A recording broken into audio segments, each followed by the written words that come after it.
Well, hello, Liberty listeners. Welcome to another episode of Liberty Road. Today, you guys are in for a double duty with Catherine McCord and Kaye Kramer of Launch Lab. And they are doing some really interesting work around supporting small businesses and getting them off the ground. And so I want you guys to pay particular attention to what these two have to say. And what's so cool about what they're doing is they both come from so much experience. These aren't people who've decided to be coaches that didn't do the work themselves. So pay attention to all the tips and tricks they're going to share with us today. Catherine and Kaye, thanks for joining us. We're thrilled to be here. Thank you for having us. Absolutely. So I just mentioned you guys have launched Launch Lab, but you both come to this bringing in some very specific experience. Kaye, let me start with you. Can you just give us some context? And by the way, listeners, you've heard Kaye on the podcast before, so you can go back and listen to her story of starting Step Up. But what is it that you're bringing both from the profit and nonprofit world to Launch Lab? Sure. So my career has been a career of transitions. I started in entertainment. I was a talent agent for many, many years. And from that was inspired to start a network called Step Up Women's Network. And that is when Netta hosted me on the podcast one before, which is a national network of women, professional women, helping underserved teens and women ages really 13 to 29, how to find their path. And at the core, it's a mentoring organization. So I've been scaling that network and working on that business. It is a nonprofit for 26 years. In addition, I've founded a number of different businesses, one of which was a high-end nursery furniture business that I had for about 10 years and successfully exited. My co-founder probably has been on Liberty Road before. Her name is Tracy Fleming. Yeah. And I was the CEO of several startups. Everything that I've done has really been centered on impact. Even the startups that I ran, one was called the Babybox, which was a mobile solution for bassinets. When the pandemic hit, I was inspired by somebody to go get a career coaching degree from Columbia, which is a master's program. And then I launched my coaching business. So my day job is helping people find their paths. And looking at it through a very strategic lens, identifying strengths, areas of development, and really plotting an actionable plan with accountability. So Founder Launch Lab is a project that Catherine, who I've known for a very long time and is a dear friend and an incredible founder, and I created together so that we could really help specifically female founders find their strategy and their path, and also their group of women that can support them along the way, strategically as well as emotionally. What a great marriage and intersection of the two of you and what you bring to the table, because often it's just business and it lacks some of that coaching, that life coaching piece of it, and people can't get to the clarity part of what they want to do and what they have to offer. Sure. Catherine, let me ask you the same question. What is it that you're bringing to the table in Founder Launch Lab based on your experience? Share a little bit of that with us.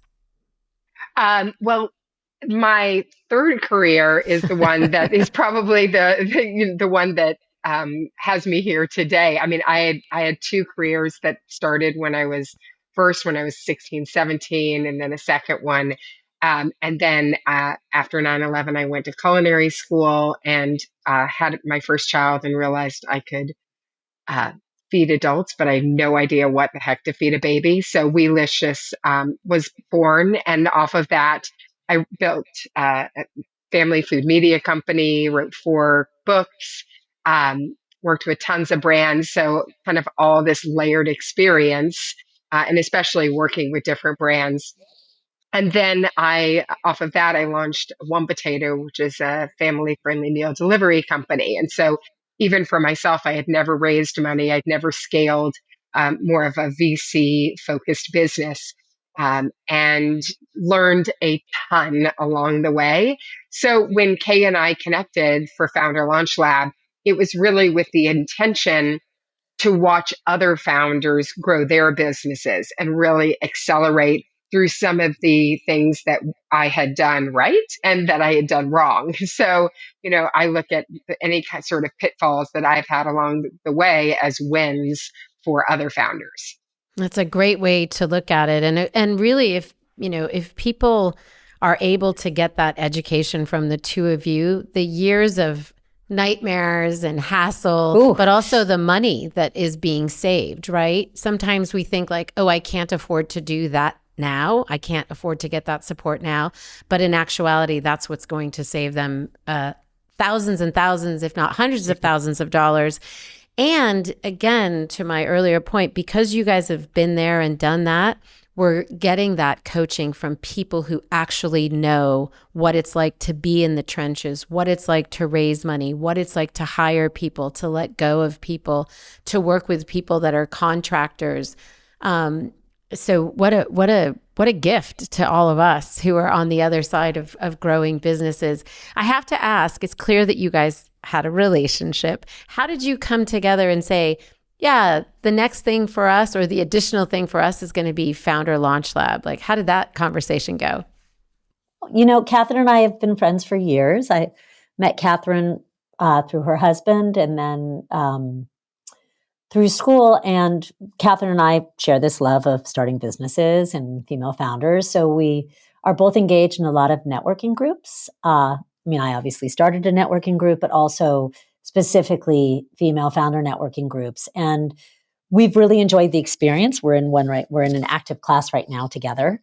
But one of the things that we really noted is that it wasn't such a deep dive. And in my career, and I think in your career, Catherine, the things that have really moved the needle are those relationships with other female founders and the referrals and the advice and the connections and the input. And we wanted to create that for other founders.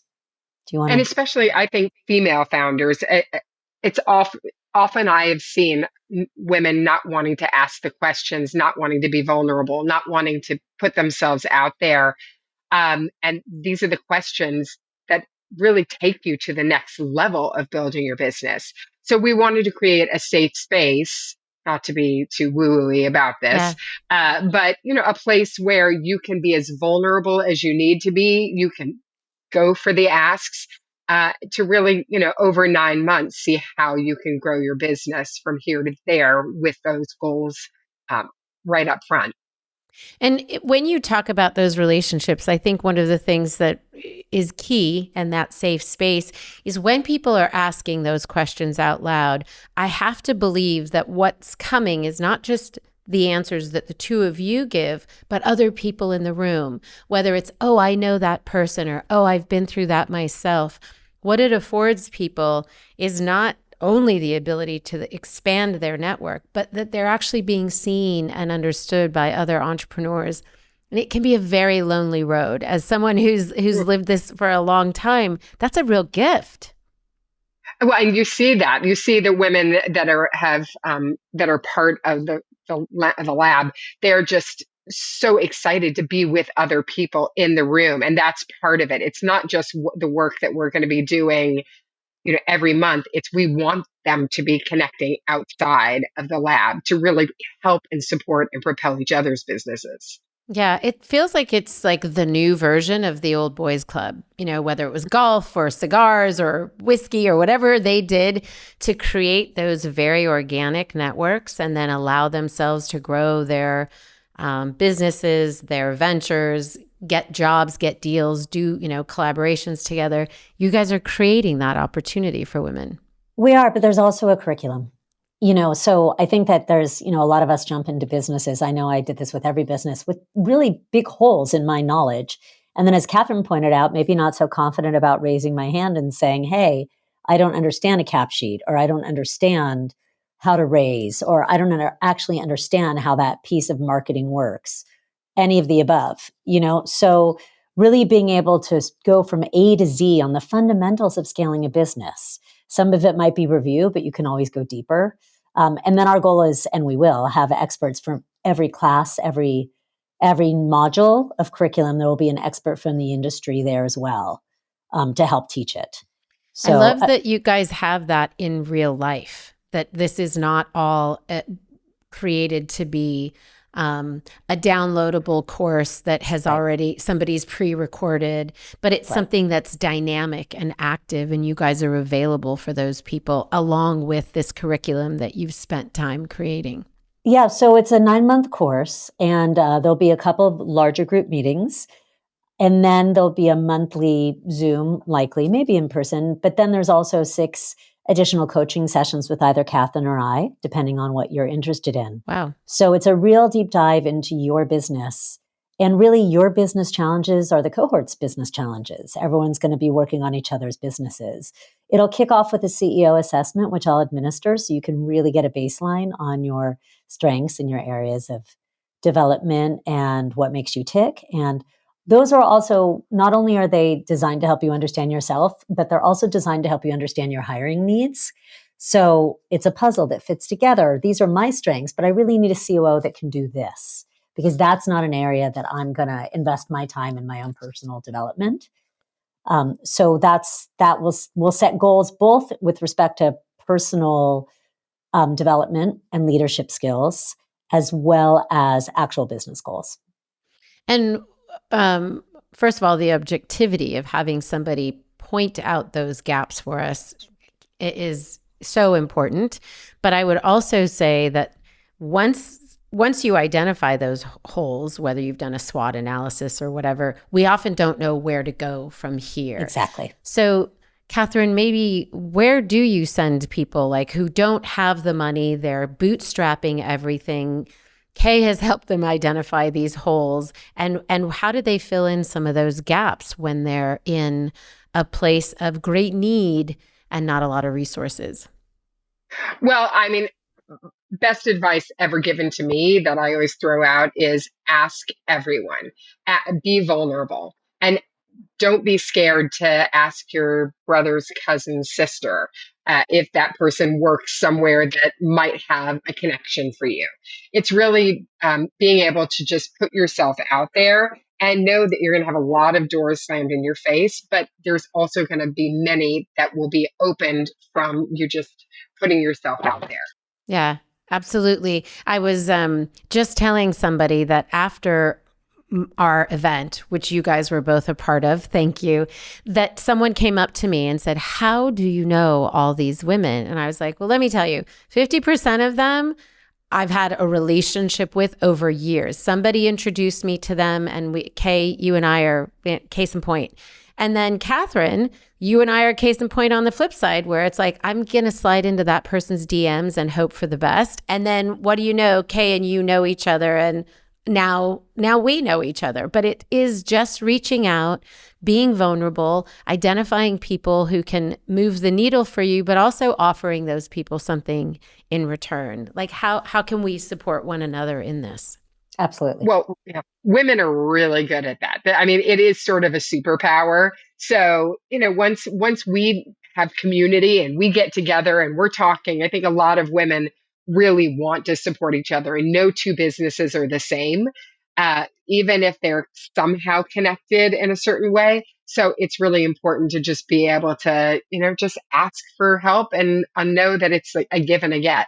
Yeah, absolutely. Absolutely. Okay. So this question, back in my coaching days, this one came up a lot. And I did a few partner divorces because people didn't figure this out early on.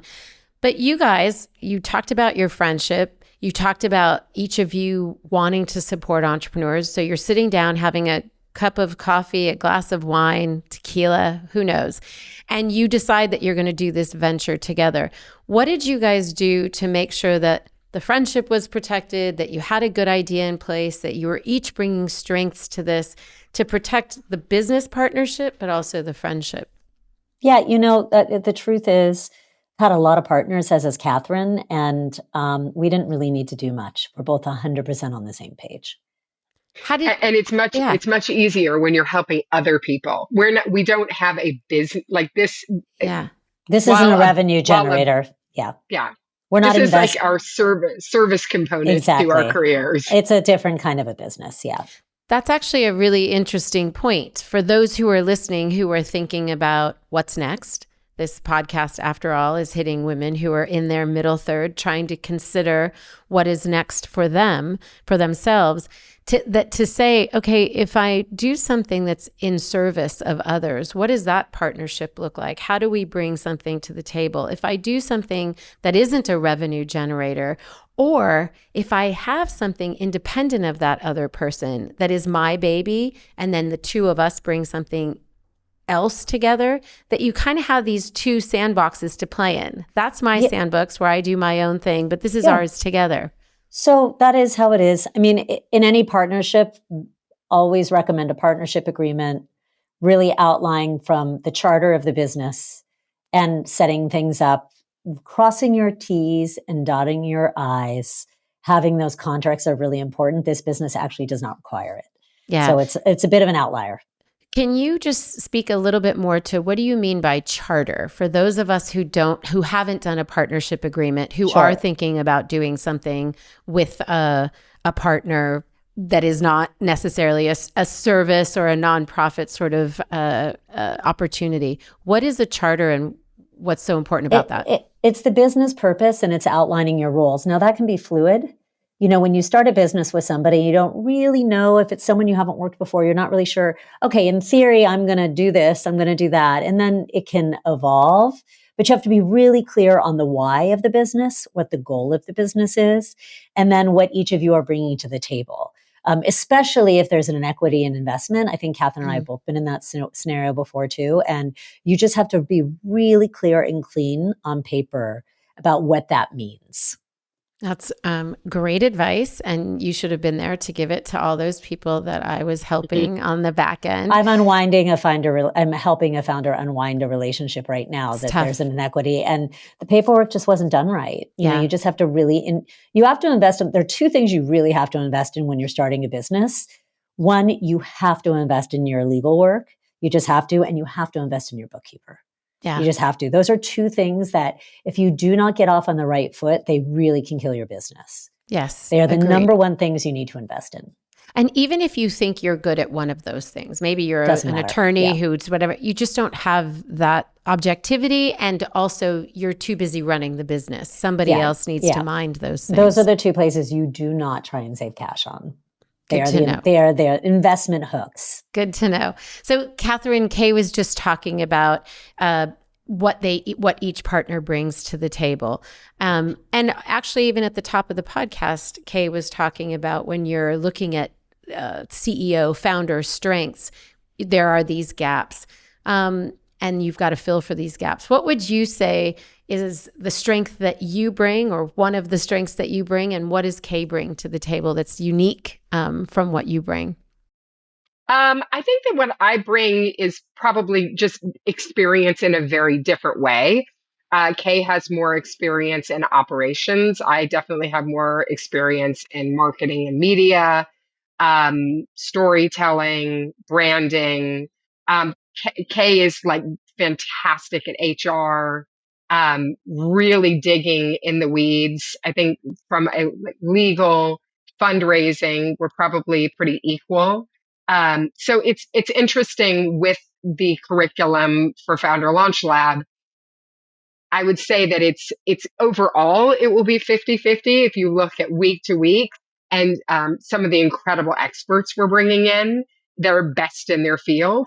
But we both have, just because we've had different types of businesses. I've self-funded one business. I raised for another business. Kaye had a nonprofit. You know, we have a breadth of knowledge between the two of us. So that's what makes it so much fun, because I admire a lot of Kaye's strengths that I may not have, and hopefully likewise. Oh, I learned so much from Catherine every day. Media and marketing, as in like the how-to, is not my sweet spot. I understand macro branding and a macro storytelling, but how to do that is not my expertise. One thing that Catherine and I both really have in common is our passion for people. We're super connectors, and we both get a lot of energy from people. And they're sort of my superpower is really, really, because I'm so curious and interested in who you are and what your story is, the ability to connect and really understand where you're coming from and maybe how to help you get there, which is why I coach. Yeah, it's nice that you did your own analysis of what you bring to the table so that you can serve others so well. One of the things that has come up time and time again with our audience, the audience again that you guys got to see back in October at our event, and it's the listener here, is she is trying to figure out, what is she so passionate about? What is it that she wants to do in this next season? And one thing that I've started to, this didn't come from me. It was something I heard and read about, but it's really seeking your talent above your passion. What would you guys both say to that? Because there's a distinction. And also many of us are like, I don't even know what I'm passionate about. You might be stuck, but what I'm good at, you might have a hint of what you're good at. How do you see that reflected in the people that you're serving, the founders that you're serving? So that's a really, there's multiple parts to that question. So I'll use myself as an example. I'm really passionate about people. I'm really passionate about women. As far as like my skill set and what interests me and what kind of lights me up is I like making things happen. I like building things. I like the puzzle pieces, which is why I love operations. It's also why I love coaching, because that's the marriage of the two, right? I love people. I'm really passionate about helping people. And I love creating roadmaps and putting all those puzzle pieces together. So I think that, for example, when you're being coached, the work is to figure out what your real values are, what your areas of interest are, and how you can marry those with your strengths, because everybody can be successful. It's just about optimizing the balance of those two things, and the tension of those two things. I'm not quite sure if that answered your question. No, I think it's a good one, because I think you're giving little nuggets to the listener of like, oh yeah, well, what am I good at? What am I interested in? And maybe I should start leaning into that more than this idea of what's passion. That marriage? Yeah, can I think be a little bit of it gets people more stuck than it does unstuck. Thinking about right. what you're good at is different. Thinking about where your talent lies. And the way I heard it was, when you're good at something, you become passionate about that thing. I think so. Yeah. And when you lean into your strengths and you feel good about the process, then sometimes it could be applied in many, many, many places. Catherine, what were you going to say? Yeah. I mean, there's two things. One, I said this at the event, like I love lists. So many lists. There's so many. And I think that if you are able over time, don't make it an exercise right now, but give yourself a full week and write down, what am I good at? It may be that you're good at doing dishes and you're able to make that something bigger. You may be, what are you good at? Maybe you're good at being a mom. Maybe you're a super connector, whatever it is. Write those talents down and then look at them sort of, as Kaye said, like macro and then micro. And see how that can evolve into a possible business, or where you lie in your own business. Where, what are your strengths? What are your weaknesses? What are your passions? I think that can help a lot. And service, like even for myself, like I love solution-based businesses. And I've always seen that women have this incredible talent for creating solutions to their own problems. Right. I agree with that. And I love what you just said, because again, back to the listener, some of them took a gap. Some of them stopped earning money outside of the home. They were still working, but they were doing so in the home. And when they think of their resume, right, this thing that is a chronological list of all the things they've done, and they see this massive gap, then they stop looking at what they were doing in the interim, and those things that they were doing, those things that they were building their 10,000 hours at, those things that they were doing that they are good at are actually the things you can pull out and say, what's the portfolio of talent that I bring to the table versus this chronological gap that they find. And you just, Catherine, gave language to how we can look for those things and then think from that place, have that be a generative place to think about what's next. What is there for me? How can I create a business around this opportunity? Maybe in all those dishes you've done, you've found a solution for a sponge or soap or something that's needed. Yeah. I know it seems silly, but like writing down your day. I mean, we met with a founder today who's like just found this white space based on her own need. And we were both so energized by her because it just was like such an aha moment. So those things are missing from our incredibly populated universe of products and brands and ideas out there, but there are still every day, don't you go, why didn't I think about that? Yes. So I think that those they still exist, and it's just a matter of, there's a lot of businesses out there, but our pretend woman over here, she has great ideas, and how do we help her, make them happen, come to fruition? And some of us don't think, why didn't I think of that? Some of us are like, I did think of that and I did nothing about it. I didn't get the support I needed, which is why the work you guys are doing is so important. I want to just talk about the work you're doing really quickly, because it's not just if I have an idea, I should join Founders Launch Lab. You guys very specifically have created this curriculum for those who have started something and want to advance it. Kaye, can you talk a little about that? The business requirements to be part of the lab is you have to have incredible energy and be a collaborative leader, and really ambitious and interested in others. Those are sort of the baseline. But you have to have a business that's generating revenue. You don't have to be in profit, but you actually have to be generating revenue. So it's everything from self-funded to looking for seed money to being in seed to raising money for Series A. And that sort of caps out sort of after you raise money for Series A. But there's some members of this cohort that are self-funded and not raising money at all and aren't looking to raise money at all. That's not their goal. And but how you have long to be generating revenue. The program? The program's 9 months. Okay. It's bookended with an in-person meeting, so you get to meet the cohort and really connect.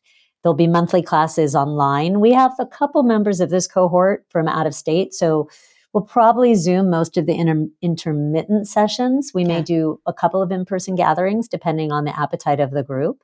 And then the personal coaching, advising, consulting with me and Catherine is at your convenience. And we have women from all over too. It's not just Los Angeles where we live. So that's also bringing some, fun to the group.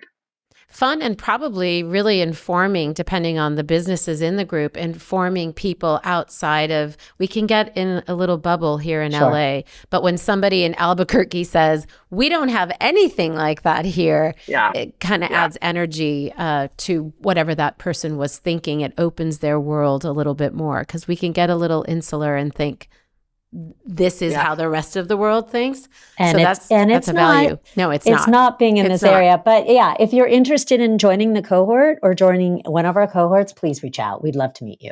Yeah. And listeners, we will make sure to have all of the ways you can connect with Catherine and Kaye in the show notes, so you guys can reach out to them.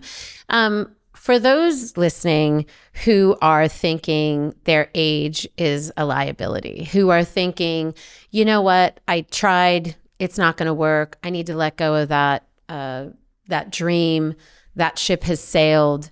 What do you, and we'll start with you, Catherine, what do you want to say to them about how to think about their age as an asset? Oh my gosh, I'm so passionate about this subject. I mean, even in the lab, we have 20s to 60s. I don't like ageism. I don't like even women who put that on themselves. With age, we have experience, we have wisdom, we have connections, we have, we only get better past 50. I mean, studies have shown that women above 60 make more money than and often when they start at that age. So you're in the prime time, to make things happen for yourself. Yeah, you bring a wealth of connection, you bring knowing, experience, you bring a level of knowing yourself, not just knowing the world and the market and what's available. Kaye, you were going to add to that. Oh, I'm on my 9th career. So that's what I have to say about that. Yeah. Amen. Yeah. That's why Liberty Road exists. Amen. Exactly.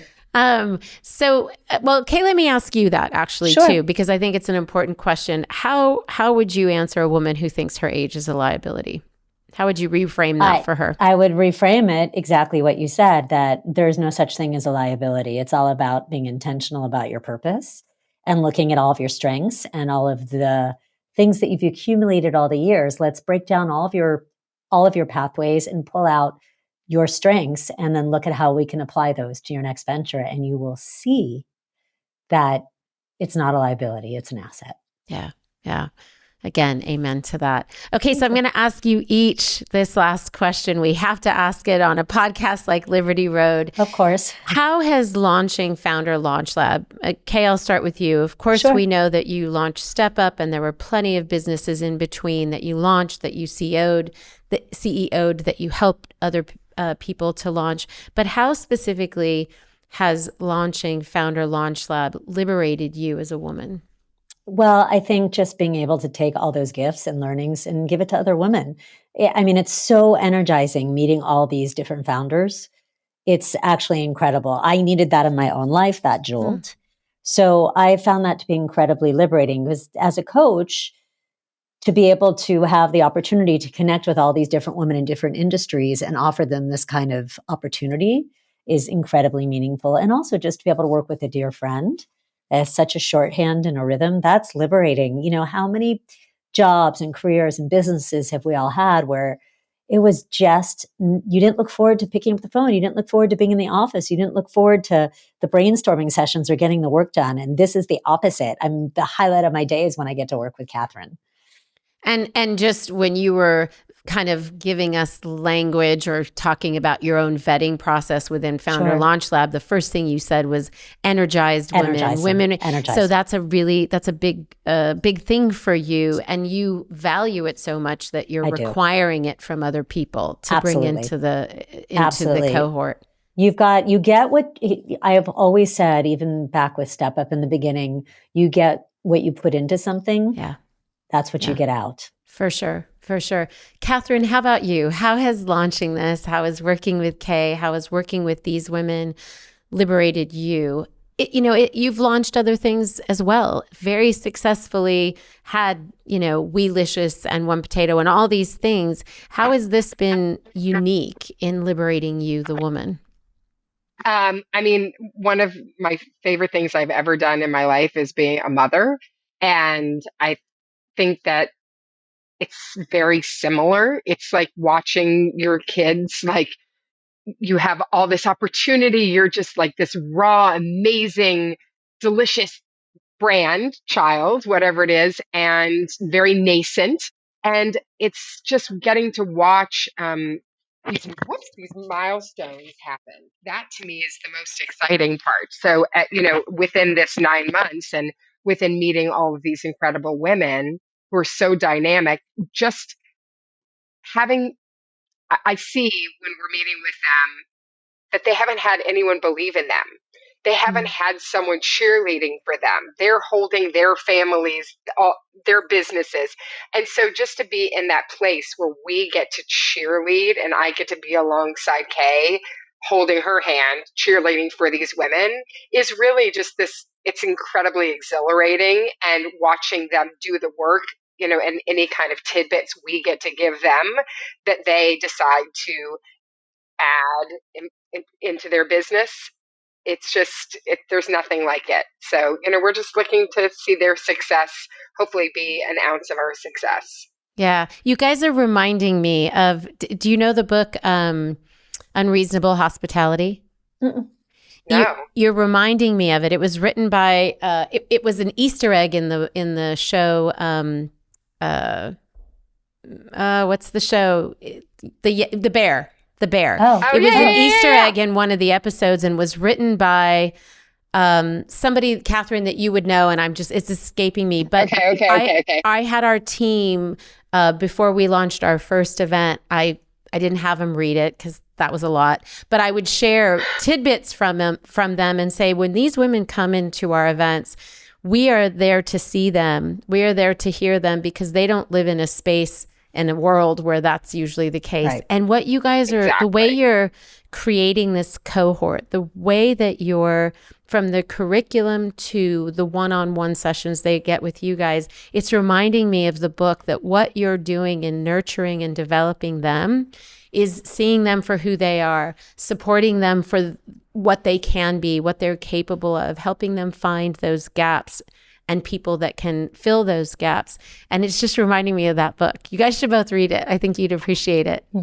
I'll add it to the list. There you go. There you go. Thank you both so much for hopping on the podcast and sharing this new venture for both of you guys. I know we're gonna fast forward 2 years from now, we're going to get back on here and we're going to list all the women who have launched something that we all know about because of the work that you guys have done together. Appreciate you too. Amazing. Thank you for taking the time and for having us. Of course, always. And Liberty listeners, thank you guys for hanging out with Kaye and with Catherine and with me. And we will talk to you again next time.